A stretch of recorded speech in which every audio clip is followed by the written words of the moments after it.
our English writing project where we're writing our animal transformation story. So, today we are going to be writing the problem part of our story. So far you have modelled your story after Howl about the boy that changes into a wolf.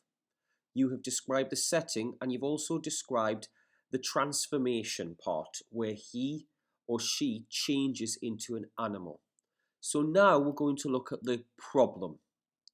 The problem that you have chosen will be linked to the animal that your character changes into. Let me explain what I mean by that. So, in the story Howl, because he changes into a wolf and he's in a park, people become scared and phone the police. So, the police coming and they're going to take him to a zoo is appropriate and linked to being a wolf. If, for example, your character changed into a butterfly, people aren't going to phone the police for a butterfly. Other problems could be that a bird tries to eat the butterfly or it gets caught up in a spider's web. If, for example, your character changed into an elephant and they were in Africa, maybe hunters are trying to kill the elephant for its tusks. So whatever problem you have chosen, it should be linked to the animal.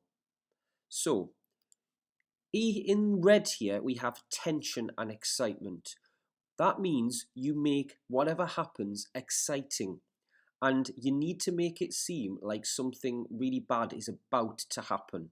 That's called tension, so that your writer is wondering what's going to happen next. Let's take a look at the story Howl, and then we'll talk about the features. So Jack has changed into a wolf. Panicking. So that's a good fronted adverbial. Jack shrieked in shock, but in place of a boy's scream, he heard a loud, blood-curdling howl. Absolutely terrified, another fronted adverbial. Jack ran as fast as he could. However, fronted adverbial, he hadn't realised just how powerful wolves are because he shot out of the trees into the park and right onto the pitch where his friends were waiting. Everyone looked at the huge beast in amazement. Now, this fits the wolf transformation. You could still magpie parts of this, so you could have your character try to speak, but instead a howl or a growl or a woof comes out. You could have them terrified, absolutely terrified. Now, the bit about being too powerful and shot out in front of their friends, that might not happen in your story. Maybe they get caught straight away in the spider's web, or they fly out of the house, or something like that. The reason the friends are mentioned here is because when everyone panics in the park, that's why the police get called. So you've got that paragraph where your character panics and then gets caught up in some sort of problem. Now, here, they're trying to speak, okay? He thought he was speaking, but a loud howl came out, growling. And then you've got some more dialogue, run for your lives. Now, this is the action part, where basically you're going to make it exciting. Rapidly, Jack's friends and all the other people in the park fled quicker than bullets. Before he could react, Jack heard police sirens approaching fast. Then he heard a helicopter in the sky. Attention, attention, leave the park. There's an escaped wolf on the loose, called a voice from a megaphone. As quick as a flash, Jack dashed into the trees. His mind was racing and his heart was beating like a drum. What could he do? Then, his super-sensitive ears heard men entering the trees and vicious barking. They had dogs with them.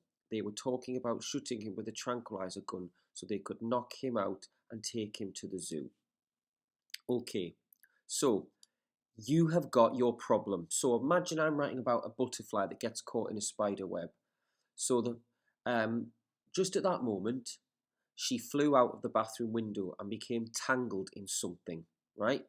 Flapping wildly, she could not escape. Suddenly, she saw, and then maybe the spider, and you describe the spider, you describe how scary it is, close up, creeping slowly towards the butterfly, it can't escape, flapping, flapping.